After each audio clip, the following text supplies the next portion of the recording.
Dublin, Georgia, it is reported that in one of the city's middle schools, teacher Nancy Perry informed her class that President Obama was not a Christian, and that if any of the parents of the children in the classroom supported him, they must not be Christians either. This didn't sit too well with at least one set of parents who requested a meeting with local school officials. When the meeting took place, it consisted of the parents, the teachers, a representative of the school, and the teacher's husband, who additionally happens to be a member of the local school board. That alone would bring into question any impartiality that might come out of the meeting. But it also happens that Bill Perry is a local conservative talk show host who frequently voices his opinions on such topics. The city's school superintendent has issued statements indicating that things are under control and that the teaching staff has been counseled regarding expressing their personal views on highly charged topics. But the parents are yet to be satisfied, and it seems that efforts to involve the NAACP and ACLU might be underway. For the Perry's part, they claim that the statements attributed to her were exaggerated or untrue, and that she plans to retire next year anyway. We suspect that there will be more to come on this story.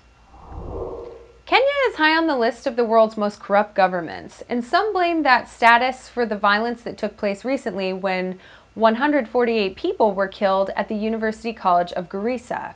In the past few years, similar killings have taken place on a regular basis, and the citizenry has little confidence in their government's ability or will to do anything about it. In addition to that, tribal conflicts are responsible for the death of thousands across the country and displaced hundreds of thousands at a time, creating a slum now consisting of more than 1 million people near the city of Nairobi. Starvation and disease, particularly AIDS, are common there, and the government seems to be at a loss as to how to deal with it all. A group of Catholic nuns in the area, known as the Association of Sisterhoods of Kenya's Justice and Peace Commission, are attempting to do what they can to bring peace to both the slum area and the country as a whole. Since 1999, they have been training women to serve as peacemakers who in turn pass peacemaking techniques on to others in their home areas across the country.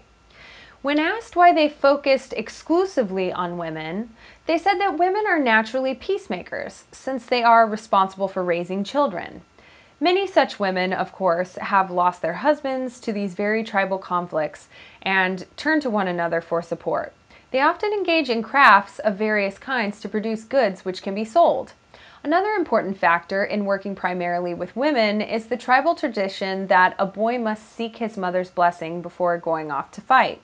In this way, by influencing these women, the cycle of violence can be broken. In a recent poll conducted by Democratic polling company Greenberg Quinlan Rosner Research, it was found that the ground is rapidly shifting from underneath the feet of evangelical Christians.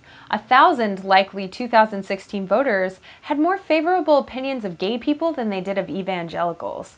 Even among evangelicals, 45% of people in the 18 to 29 age group were okay with gay marriage, while only 19% of those over 50 found it acceptable. One theory put forth is that the dramatic shift in views has come about due to more gay people, including popular entertainers and politicians, declaring themselves openly. Another factor has been a shift in the message of gay groups away from a strict assertion of rights and more towards an appeal to love and commitment being desirable in all partnerships regardless of the sex roles. In any event, these shifts in attitudes are often generational progressions, and the only thing surprising about them taking place is that people continue to be surprised by them.